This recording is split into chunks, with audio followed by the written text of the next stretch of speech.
Hi Stampers! My name is Kim and this is Great Inspirations. I'm glad you're joining me today. I thought we would talk a little bit about a long time ago. I would say maybe 20 years ago, and I started uh, making cards. I didn't have a lot of supplies then, but I did have some card stock and a few punches, stamps and ink, that kind of thing. But one day I was looking through a magazine, I believe, and I saw this wonderful thing I'd never heard of before, punch art. I was so excited because that just opened up a whole new world for me. I had a few punches. I could make more images on my cards than what I had stamps for at that time. So some of the first cards I made, I used circles because I had circle punches. Didn't have dies at the time, but I did have a bunch of circle punches. Plus, I had a cutter that it was a Fisker's cutter that you could adjust to make circles of all different sizes. So I just love that thing. But some of the images that I saw were watermelon and flowers. So today, like I say, these are not my original ideas, but I am recreating cards that I created way back when, of course using new supplies. So I went through my scraps, and that's what I used to make these cards, for the most part. And let's go first with the watermelon. That's a pretty easy one. Who doesn't like watermelon on a nice hot summer's day? It just tastes so good and sweet. We have two little slices of watermelon. And of course we have to have the little bite out of it, and that is so easy to create. And then we have this one. Now on this one, as you can see, I've used cardstock, and I did put the little white piece in here for the white part of the rind. And that's okay. I liked it. I liked how it kind of brought out the white in the gingham paper and on the hello. But on my other cards, I didn't put the white. But this one, it's made from pattern paper. Gives it more of a little whimsical look. And then this one, of course, is just cardstock. And you probably notice I have used a couple of different, I think on these I used dies. And I used layering circle dies. These are Spellbinder ones that I've had for forever and a day.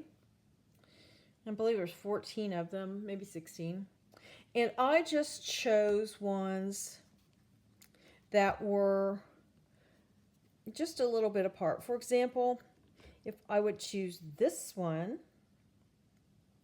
for the green, I would go over here and choose this one for the white or the red, and then just come back here, if I want that to be the white, then choose this next one for the red. And there's going to be about, this one is a little different, but for the most part it's about a 1/4 inch difference in the diameter of the circle. So you cut your circles. Let's put these back where they go. Or you punch your circles. And then you will have all kinds of things here.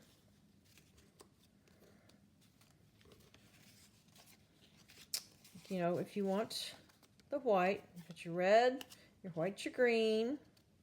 You can hear them all together. Here's one if you want your pattern paper. Just adhere these together. And for the seed, I actually had a stamp that is a watermelon seed. But if you don't have that, look through your stamp sets. You may find just little tiny pieces, sometimes like something that goes on the center of a flower, or just some little piece that will resemble a seed enough that you can use it. Or you can just use a black marker and draw the seeds on. It's not very difficult. I think I did that. Not sure which. I thought I had a sample that I guess. Oh, yes, I do. It's in here. See these little teeny tiny slices of watermelon? I just drew the seeds.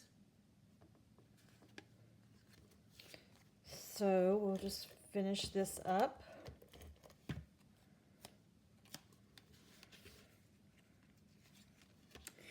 Super simple. I know all of y'all are like, oh yeah, it is. Gee, Kim, thanks for taking us back all these years. But I just think these are fun to do in the summer. And not only that, you know, I have grandchildren. But your children, your grandchildren, these are cards they can make. My granddaughter loves to just sit and punch circles and glue them together. See, here's this itty bitty seed I have. A stamp. And actually, I don't put the seeds on until after I've cut it. And I usually cut it with my paper trimmer. Just cut it in half, but I'll just use scissors for right now. And that's when I like to put the seeds on. That's when I tend to do a better job. There we go. 2 slices of watermelon. Like I say, we'll just need some seeds. I just stamp a few. I usually kind of go in a bit of a circle. And I try not to put too awful many. There's enough for that one maybe. And then we can do the same on this. As you can see, I just go from sort of one side, then the other side, and in the middle. Then just move it up a bit. And you could put more if you like. And then we would do the same with this. We would just cut it in half, put our seeds on. And then to get that bite, if you have a scalloped punch, you just take it and just slide just a teeny tiny bit of your watermelon in there. I'm going to have to use a little bit of pressure because I have 3 pieces of cardstock there. And there's your bite. If you do not have a scalloped punch, you can use a round one. This is a 1-inch round. But you do the same thing. You just put a little bit of it in there. And again, I'm going to have to push really hard. And there you go. There's a bite out of that slice of watermelon. Let's see if I can. They both look really cute. So there's the watermelon. And I think I have these, like I say, in all different sizes. So you can use, you know, whatever you like. On this one, I've sponged around the green with ink that's the same color as the paper. And I've actually taken a sponge and put a little red ink to kind of give a little texture to the watermelon. So that's a little chat about the watermelon cards. Now, let's gather these up.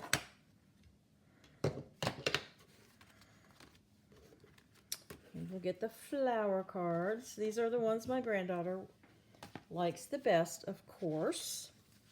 And they are so easy. And all I've done here is I took 3 circle punches. I took a 1-inch punch for the centers, a 1¼ inch punch for the middle piece. Well, on this one and this one. I did this one with dies. We'll talk about that in a second. And then a 1½ inch punch for the outside.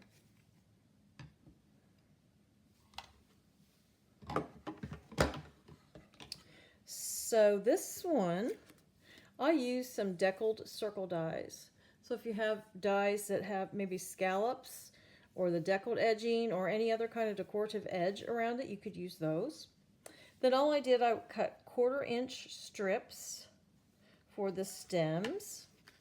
And then I did have a leaf punch, but you could also just draw your leaves and cut them out and then just adhere them to the card.